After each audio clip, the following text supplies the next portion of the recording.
مسلمان بیٹے کی یوکے میں سکھ خاتون سے شادی اور رفیق اتنا پریشان اپنی زندگی سے کہ میں نے زندگی میں جو سب سے بڑا غلط فیصلہ کیا وہ پاکستان چھوڑ کے یوکے آنے کا کیا، جس کے باعث آج یہ میں سب کچھ فیس کر رہا ہوں۔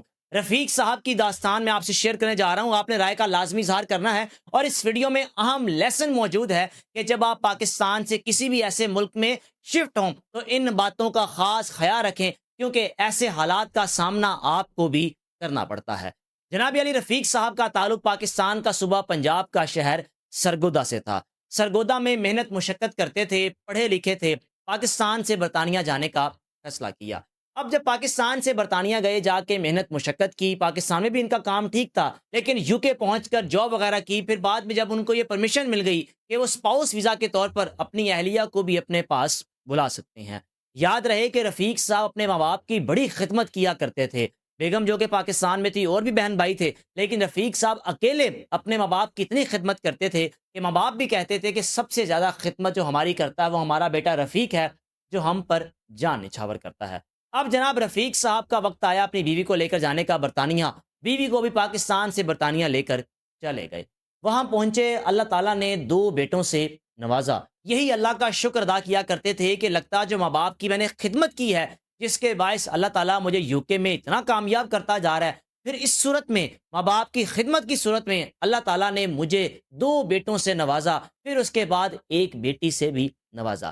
یعنی 2 بیٹے اور 1 بیٹی رفیق صاحب کی، جو کہ برطانیہ میں جا کر پیدا ہوئے، اور تینوں بچے جو کہ برٹش تھے، کیونکہ ان کی پیدائش برطانیہ میں بھی تھی۔ اب اپنے بچوں کو برطانیہ میں اعلیٰ تعلیم حاصل کروائی، بچوں کو بتانا کہ کس کس طرح میں نے یہ سفر طے کیا، محنت کر کے پھر اپنے ماں باپ کی خدمت کرتا تھا، اپنی بیوی کی خدمت کرتا تھا۔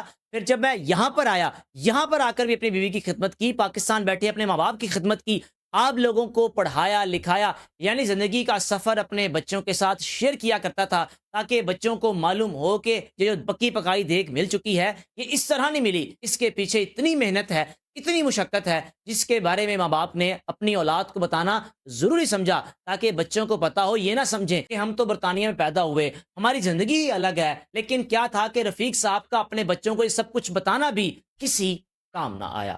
جناب علی سب سے پہلے بیٹی کی شادی کی برطانیہ میں، بیٹی کی شادی کسی برٹش پاکستانی فیملی کے ساتھ کی، پھر اس کے بعد دونوں بیٹوں کی شادی کا وقت آیا۔ پہلے بیٹے کی شادی جو کہ پاکستان میں اپنی مرضی سے کی، جو کہ لڑکی پاکستان سے آ کر لے کر گئے۔ لڑکی جب پاکستان سے برطانیہ پہنچی تو 1 سے 1.5 سال کے اندر بڑے بیٹے نے اپنی بیوی کو ڈائیورس دے دی۔ وجہ یہ تھی کہ مینٹیلٹی بالکل ڈیفرنٹ۔ بیٹے نے اپنے ماں باپ کو بار بار کہنا کہ کس لڑکی کو آپ میرے پاس لے آئے ہیں، بات کچھ کرتا ہوں، اس کو یہاں کی سوسائٹی کا نہیں پتا، یہاں کا معاشرہ نہیں پتا، یہاں پر کیسے ہے۔ یعنی مینٹیلٹی اتنی ڈیفرنٹ تھی کہ ایک لڑکا جو برطانیہ میں پیدا ہوا، بیوی اس کی پاکستان سے جا رہی ہے، تو کس طرح سوچ مل سکتی تھی۔ اب جناب علی بیٹے نے اپنی اہلیہ کو ڈائیورس دی، اور ڈائیورس دینے کے بعد وہ بیچاری جو پاکستان سے گئی تھی واپس پاکستان آ گئی، کیونکہ ان کی رشتہ دار تھی۔ پھر بھی باپ نے اس لڑکی کو سپورٹ کیا، اس سے معافی مانگی، معذرت کی، بیٹے کا یہ فیصلہ تھا قبول کیا۔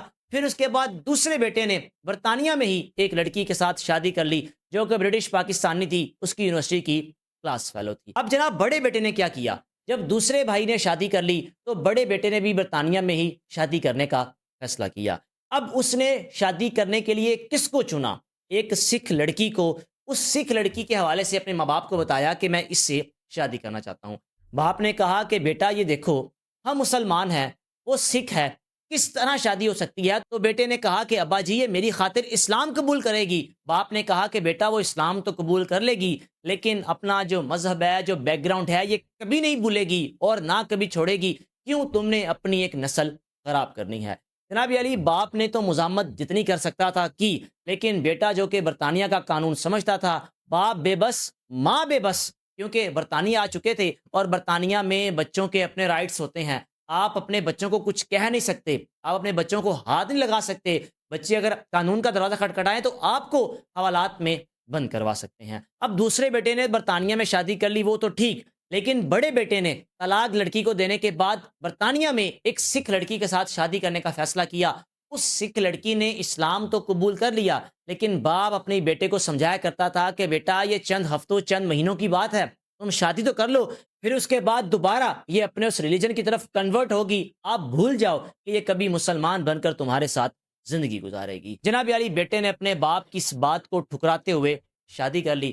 شادی کی، جو دوسرا بیٹا تھا اس کے ہاں بھی اولاد ہوئی، اور اولاد بچے ایسے کہ جن کو دادا دادی کا پتہ ہی نہیں۔ یعنی ایک عجیب سی زندگی، ایک الگ مائنڈ سیٹ۔ اور رفیق صاحب جو پاکستان میں محنت مشقت کیا کرتے تھے، یعنی ان کے والدین نے جس طرح ان کو سنبھالا اور انہوں نے اپنے والدین کو جس طرح سنبھالا، بچے بچیوں کو دیکھنا پاکستان میں ایک بالکل ڈفرینٹ ہے۔ وہاں جا کر جو بچے بھی پیدا ہوتے ہیں ان کا مائنڈ سیٹ بھی بالکل مختلف، کیونکہ نہ ان کو رشتوں کا پتہ اور نہ رشتوں کا بتایا جاتا ہے۔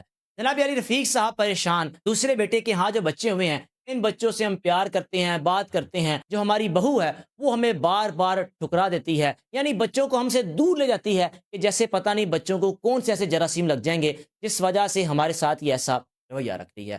اب دوسرے بیٹے کی اولاد کا تو غم تھا ہی تھا، یعنی دوسرے بیٹے کی بیوی کا بھی غم کہ جناب اس کا رویہ بھی بالکل مختلف، اور آگے سے بچوں کا رویہ بھی بالکل مختلف۔ پھر جو رہی صحیح کسر تھی وہ پہلے بیٹے نے اتار دی، کیونکہ سکھ لڑکی کو بظاہر مسلمان کر کے شادی تو کر لی، لیکن شادی کے 6 ماہ بعد ہی وہ سکھ لڑکی جو پہلے جس طرح کا اس کا مذہب تھا، جو بھی اس کا لائف سٹائل تھا، اس میں وہ واپس آ گئی۔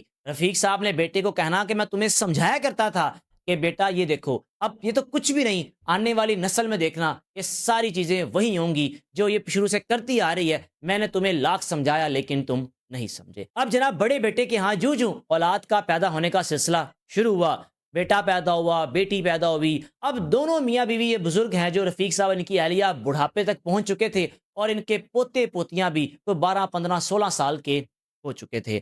اب جو پہلا بیٹا تھا جس نے سکھ لڑکی کے ساتھ شادی کی، آگے سے اس کی اولاد نے سارا کچھ وہی کرنا جو ماں کیا کرتی تھی، یعنی جس طرح کا سکھوں کا لائف سٹائل ہے، جس طرح کا رہن سہن ہے۔ میں کسی کے مذہب کے بارے میں بات نہیں کر رہا، لیکن بات یہ کر رہا ہوں کہ رفیق صاحب کہتے تھے کہ بیٹا تم مسلم ہو، مسلم لڑکی سے شادی کرو، بے شک یہ مسلمان ہوگی لیکن کبھی بھی یہ اپنا مذہب مکمل طور پر نہیں چھوڑے گی، ایسے ممکن نہیں ہے، بہتر یہی ہے کہ مسلم لڑکی کے ساتھ شادی کرو۔ اب جناب رفیق صاحب کے بڑے بیٹے کے جو بچے تھے، یعنی جو ان کے پوتے پوتیاں تھے، وہ بالکل مختلف۔ رفیق صاحب اور ان کی اہلیہ خاموش، اتنے بے بس کہ کریں تو کریں کیا۔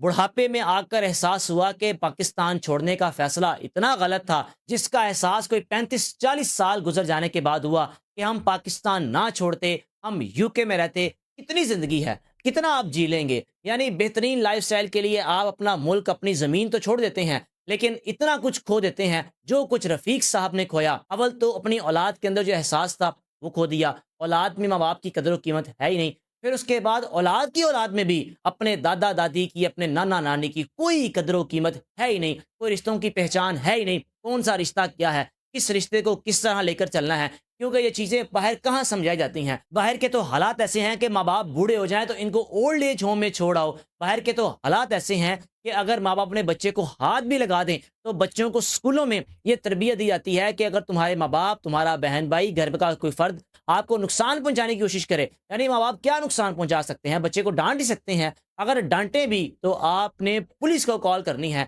اور قانون کا سہارا لینا ہے۔ رفیق صاحب زندگی یو کے میں گزارنے کے بعد آج پریشان اس لیے ہیں کہ میں نے پاکستان چھوڑ کر غلط فیصلہ کیا۔ اب رفیق صاحب کی سوچ، ان کی تھنکنگ کے حوالے سے رائے کا لازمی اظہار کیجیے گا، یا جو کچھ ان کے ساتھ ہوا اس حوالے سے رائے کا لازمی اظہار کیجیے گا۔ آپ کیا کہنا چاہیں گے؟ کیا ان کا یہ فیصلہ ٹھیک تھا یا غلط؟ لیکن بظاہر اگر بقول رفیق صاحب کے دیکھا جائے تو ان کا یہ فیصلہ غلط تھا۔ میزبان کو اجازت دیجیے، اللہ حافظ۔